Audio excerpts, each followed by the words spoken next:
ಗೆಜ್ಜೆ ಕಿವಿಗೆ ನಾಗರಿಸುತ್ತು, ಕಿನ್ನೋಡಿ ಮೇಲೆ ಕಿರು ಗೆಜ್ಜೆ ತಾನಂದನ್ನ. ಚಿನ್ನವ ತುಗ್ಯಾರೆ ರನ್ನವ ತುಗ್ಯಾರೆ, ಮುತ್ತ ತುಗ್ಯಾರೆ ಮಳಿಗೇಲಿ ತಾನಂದನ್ನ.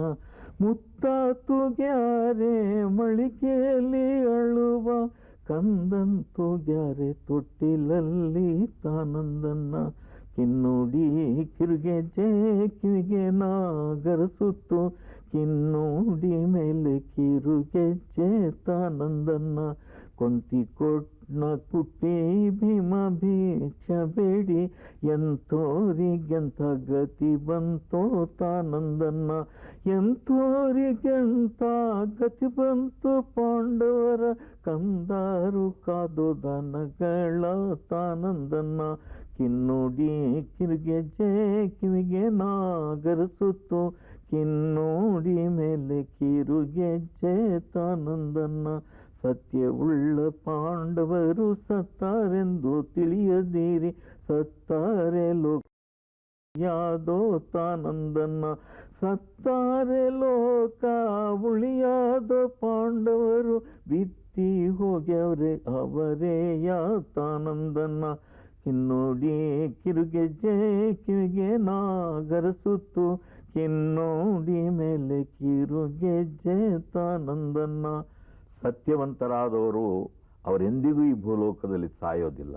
ಅವರು ಮಾಡಿರುವಂತಹ ಸತ್ಕಾರ್ಯಗಳು ಅದು ನಿರಂತರವಾಗಿ ಅವರಿರುತ್ತೆ.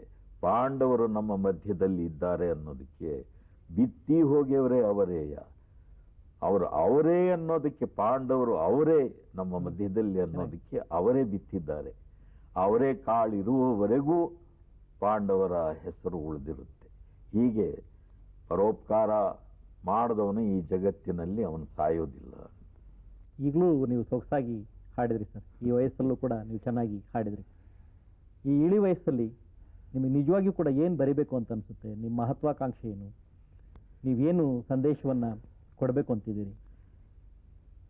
ತರುಣ ಜನಾಂಗ ಯಾರ ಭುಜದ ಮೇಲೆ ಈ ದೇಶದ ರಕ್ಷಣಾ ಭಾರ ಇದೆಯೋ, ಯಾರು ಈ ದೇಶದ ಸಂಸ್ಕೃತಿಯನ್ನು ಕಾಪಾಡಬೇಕಾಗಿದೆಯೋ, ಯಾರು ಈ ದೇಶದ ಬಡತನ ನಿವಾರಣೆ ಮಾಡಿ ರಾಷ್ಟ್ರದಲ್ಲಿ ಸಮೃದ್ಧಿ ಉಂಟು ಮಾಡಬೇಕಾಗಿದೆಯೋ, ಅಂಥ ತರುಣ ಜನಾಂಗ ಹತೋಟಿ ಮೀರ್ತಾ ಇರುವಾಗ, ಚಾಕು ಚೂರಿ ಸಂಸ್ಕೃತಿಗೆ ಅವರು ಬಲಿಯಾಗಿ ಹೋಗಿರುವಾಗ, ನಿತ್ಯ ಅತ್ಯಾಚಾರ ಅನಾಚಾರ ಈ ದೇಶದಲ್ಲಿ ತುಂಬಿ ತುಳುಕ್ತಾ ಇರುವಾಗ, ಅನೇಕ ಬದುಕಿ ಬಾಳಬೇಕಾದಂಥವರ ಜೀವಗಳೆಲ್ಲ ನಾಶವಾಗ್ತಾ ಇರುವಾಗ, ಈ ಸಮಯದಲ್ಲಿ ಏನು ಬರೀಬೇಕು ಅನ್ನೋದು ಕೂಡ ತೋಚೋದಿಲ್ಲ.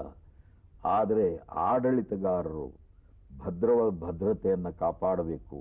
ಮತ್ತು ದುಷ್ಟನ ಹಸ್ತ ಶಿಷ್ಟರಾದವರ ಸೆರಗಿನವರೆಗೂ ಕೂಡ ಅದನ್ನು ಮುಟ್ಟೋದಕ್ಕೆ, ಅದು ಸೋಕೋದಕ್ಕೆ ಬರಕೂಡದು. ಆ ರೀತಿಯ ಆಡಳಿತಗಾರರು ನಿರ್ದಯತ್ವದಿಂದ ಅವರ ಬಗ್ಗೆ ನಡ್ಕೋಬೇಕು. ಕೇವಲ ಚುನಾವಣೆಗಳನ್ನು ಇಡೋದ್ರಿಂದ ಜನಸಾಮಾನ್ಯರಿಗೆ ಅದರಿಂದ ಏನು ಪ್ರಯೋಜನವಿಲ್ಲ. ಅವನು ಮಾಡೋ ಕೃತಿಗಳಿಂದ ಮಾತ್ರ ಅದಕ್ಕೆ ದೇಶಕ್ಕೆ ಲಾಭ ನಷ್ಟ. ಒಂದು ಮುಖ್ಯ ವಿಚಾರ ನಾನು ನಿಮಗೆ ಹೇಳ್ತೀನಿ. ನೀವು ಹಿಂದೂ, ನೀವು ಶಿವರಾತ್ರಿ ದಿವಸ ಉಪವಾಸ ವ್ರತ ಆಚರಿಸಲಿಲ್ಲ, ಜಾಗರಣೆ ಮಾಡಲಿಲ್ಲ. ಆದ್ದರಿಂದ ಮುಸ್ಲಿಮನಾದ ನನಗೆ ಅದರಿಂದ ಏನೂ ತೊಂದರೆ ಇಲ್ಲ. ನಾನು ಮುಸ್ಲಿಂ. ರಂಜಾನ್ ತಿಂಗಳಲ್ಲಿ ನಾನು ಉಪವಾಸ ವ್ರತ ಆಚರಿಸಲಿಲ್ಲ, 5 ಹೊತ್ತು ನಮಾಜಿ ನಾನು ಮಾಡಲಿಲ್ಲ. ಹಿಂದೂಗಳಾದ ನಿಮಗೆ ಅದರಿಂದ ಏನೂ ತೊಂದರೆ ಇಲ್ಲ.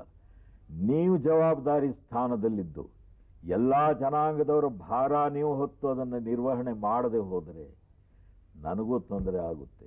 ಆ ಕಾರ್ಯ ನಾನು ಮಾಡದೆ ಹೋದರೆ ನಿಮಗೂ ತೊಂದರೆ ಆಗುತ್ತೆ.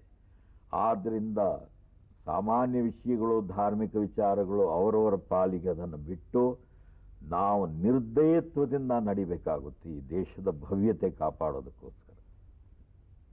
ನೀವು ಇದುವರೆಗೆ ಇಲ್ಲಿ ಬಂದು ನಿಮ್ಮ ವಿಚಾರಧಾರೆಯನ್ನು ನಮ್ಮ ಪ್ರೇಕ್ಷಕರಿಗೆ ತಿಳಿಸಿಕೊಟ್ಟಿದ್ದಕ್ಕೆ ಬೆಂಗಳೂರು ದೂರದರ್ಶನದ ಪರವಾಗಿ ಅನಂತ ಧನ್ಯವಾದಗಳು.